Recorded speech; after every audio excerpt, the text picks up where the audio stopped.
Pernahkah kita membaca sebuah teks yang berisi tentang guyonan atau berbau humor, tetapi menjurus kepada kritik? Cerita singkat itulah adalah teks anekdot atau disebut anekdot. Ikuti kelas saya kali ini.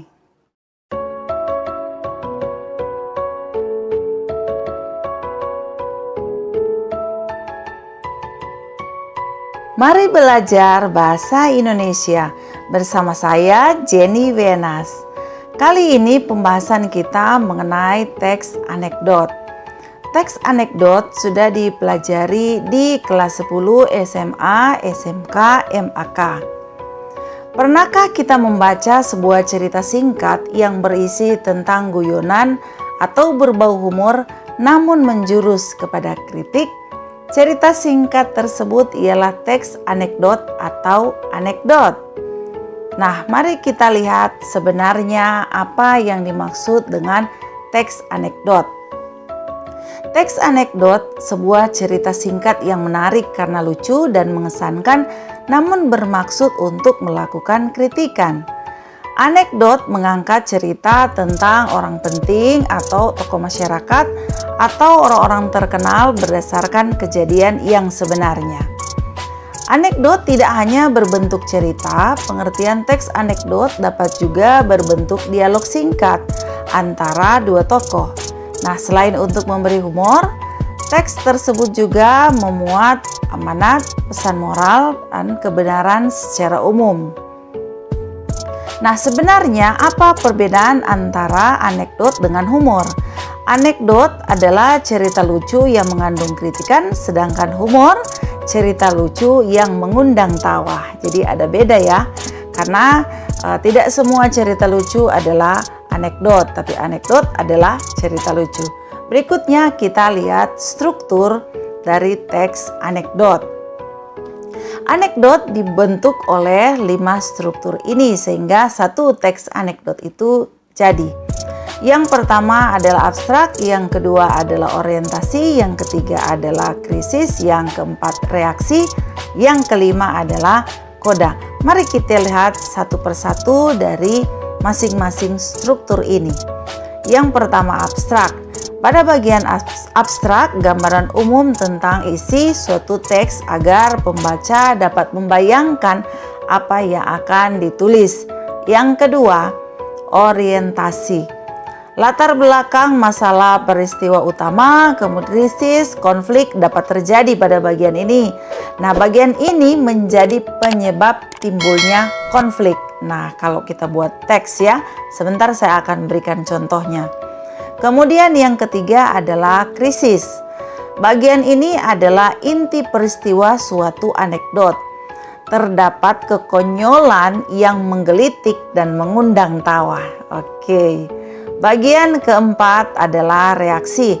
Tanggapan atau respon atau krisis yang dinyatakan sebelumnya dapat berupa sikap mencela atau menertawakan.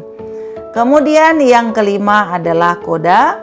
Bagian penutup dari cerita yang dibuat. Di dalamnya dapat berupa persetujuan, komentar, atau penjelasan maksud dari cerita. Oke, 5 bagian struktur sudah kita pelajari dan mari kita lihat ciri-ciri dari teks anekdot. Yang pertama berupa teks yang mendekati perumpamaan.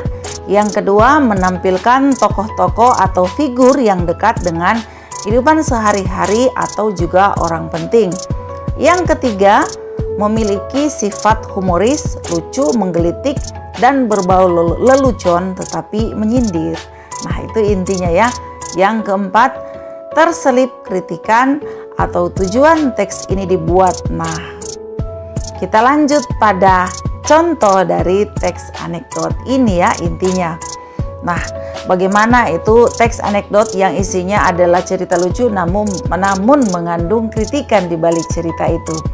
Nah, saya bacakan seperti yang di layar kaca Anda. Dosen yang juga menjadi pejabat, itu judulnya. Di kantin sebuah universitas, Udin dan Tono, 2 orang mahasiswa sedang berbincang-bincang. Tono berkata kepada Udin, "Saya heran dosen ilmu politik kalau mengajar selalu duduk, tidak pernah mau berdiri." Udin berkata kepada Tono, "Ah, begitu saja diperhatikan si Ton?" Tono berkata, "Ya, Udin tahu sebabnya.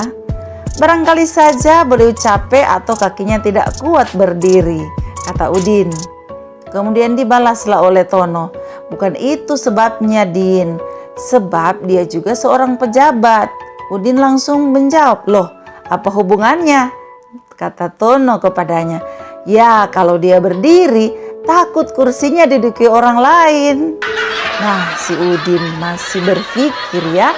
Oke, mari kita lihat makna dari teks anekdot yang baru saja kita dengarkan. Yang pertama, masalah yang dibahas dari teks yang sudah saya bacakan tadi. Masalah yang dibahas adalah dosen yang merangkap jadi pejabat. Kemudian unsur humor dalam teks ini adalah kalimat penutup anekdot sebagai jawaban mengapa dosen tidak pernah mau berdiri dari tempat duduknya, karena kalau berdiri takut kursinya diduduki orang lain. Kemudian makna apa yang tersirat pada teks yang baru saja kita dengarkan apa yang disampaikan.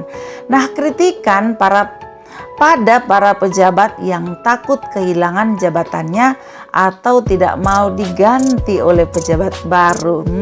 Itu dia ya. Nah, alasan dimaksudkan sebagai teks anekdot. Nah, mengapa ini disebut sebagai teks anekdot? Dalam cerita tersebut, selain mengandung humor, ada juga sindiran atau kritikan yang disampaikan pada cerita itu. Baik, Anda sudah mendengarkan penjelasan saya tentang teks anekdot dan sudah melihat contoh dari teks anekdot. Anda bisa latihan di rumah. Apakah Anda mau menyindir orang lain dengan menggunakan cerita lucu? Itu adalah pilihan Anda. Mohon like, subscribe, bunyikan lonceng agar Anda bisa mendapatkan notifikasi terbaru dari saya.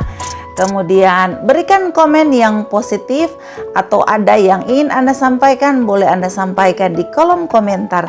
Dan bagikan postingan ini bila Anda menyukainya. Terima kasih.